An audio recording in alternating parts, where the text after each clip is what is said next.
Welcome back, Nandita, to the new campus of APU, and congratulations for your work on gender-based violence, and also the great work of the first time that you have brands being liable for gender-based violence.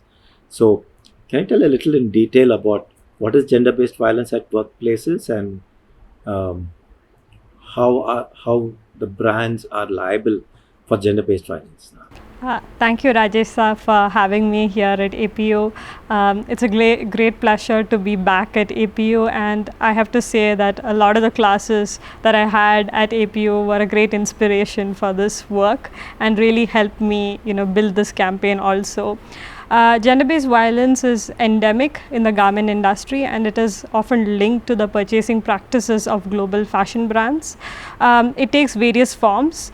There's physical violence, there's verbal violence, sexual violence, and it happens at factories, it happens at commutes, it happens at workers' hostels, and we've been trying to fight gender-based violence in this industry for more than 2 decades, and we're really happy to announce that in the Justice for Jayashree campaign, which happened after a 21-year-old Dalit garment worker in a garment factory in Tamil Nadu was raped and murdered by a supervisor, that we were able to win an agreement that holds a fashion brand liable for gender-based violence, and it is the first such agreement in Asia to do so.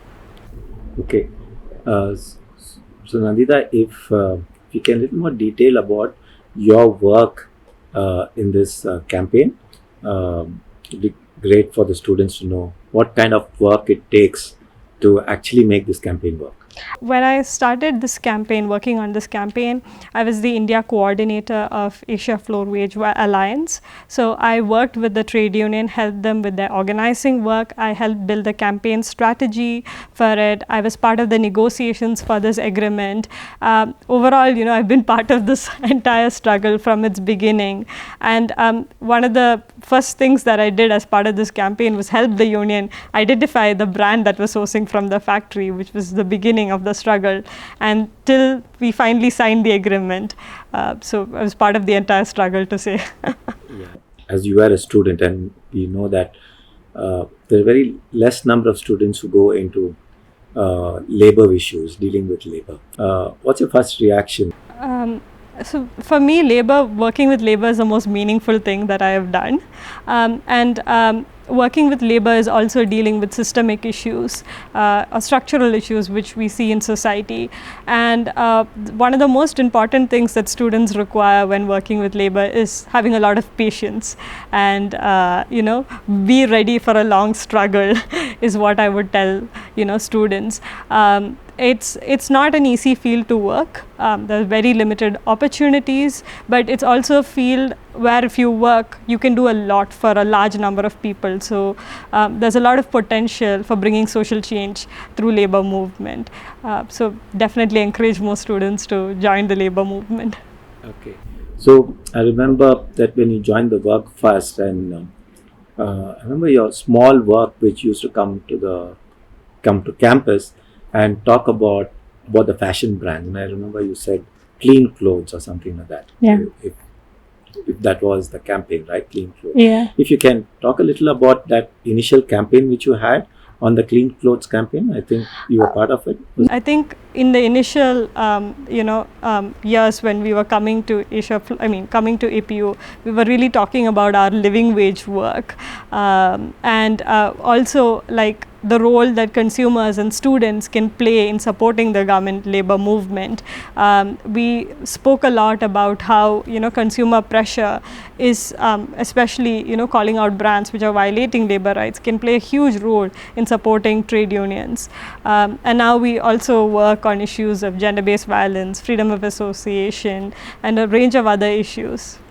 So you were talking about living wage, and I know Asia Flow Wage is one of big part of your work, right? So can you talk about a little about the Asia Flow Wage and also about the living wage fight in India? Because we always hear about minimum wage fights, right? We never hear about what is this living wage all about, right? Yeah. So Great to hear from you. Yeah, so Asia Floor Wage Alliance is a global alliance of trade unions and labor organizations working across multiple countries in Asia and also consumer regions of US and Europe. A lot of our work focuses on ensuring, fighting for living wages for garment workers, preventing and gender-based violence, and also promoting freedom of association in garment factories. Living wages has been a core issue that we've been fighting for many years, and AFWA has a regional living wage, and we believe that the gap between the minimum wage and the living wage, it must be paid by the brands, because brands control a very large amount of the profits, is controlled by them, and they have a role as employers to pay wages, be part of paying wages for workers. Yes, we are fighting for minimum wages, but also I think we need to move beyond minimum wages, and we need to be fighting for living wages, because it is only a living wage which can take care of the needs of a family of 4, ensure that all their needs, be it healthcare, be it education, be it social security, everything is taken care of. And the pandemic has made this more clear than ever, because we've seen that what happens when poverty level wages are being paid, workers have no safety nets to fall back on, which is why the case for living wage is now much more than any other time. Yeah, no, because we remember this having in a class conversation about living wage, right? To make that as a minimum wage rather than the minimum wage being the Exactly. bottom Yeah. of the thing, right? So I want to ask you about, do you think the way the workers perceive or the market perceive to say that living wage is too much for us to pay, that will be out of business? Yeah. Right? That is the argument given, the living wage is out of business. So what is your reaction to it? I think that's not true at all. I think brands, maybe it's not something you demand out of your suppliers, but definitely global fashion brands have, as we've seen during the pandemic, made billions of dollars of profits, and they definitely have the capacity to pay living wages. For over decades, we've seen that 80% of the profits is accumulated by brands, and almost the top 10 brands are also are some of the richest companies in the world, top 10 fashion brands. So they definitely have the capacity to pay. They don't have the willingness to pay for it, which is what I think labor needs to fight. And we also need legislation that holds brands liable for paying living wages, and also addressing wage theft, which is a big issue during the pandemic. Nandita, it'd be great if you take your journey through this, right? You've come a long way to be now a coordinator for the Asia Flow Wage. And what do you say for students who want to get into this sector, who has got passion to it, say, hey, this is what I want to work? What do you want to say? Yeah. So I think first of all, in college, I was very clear that I wanted to work with the labor movement, and I believed that it has the ability to unify other movements. And it is a very difficult sector to work in. It's not funded much. Work in trade unions is difficult. There's a lot of retaliation that you face, a lot of attacks on trade union leaders, which we are seeing. But it's also an extremely fulfilling job, because you can bring structural changes, as I said, and the Justice for Jayashree campaign clearly shows what you can do with the labor movement. I started off as an intern with a very, very limited means. But then I grew up as a South India coordinator, later on as India coordinator, and now I work as a campaigns in the global team of Asia Floor Wage. And it happened in 3 years.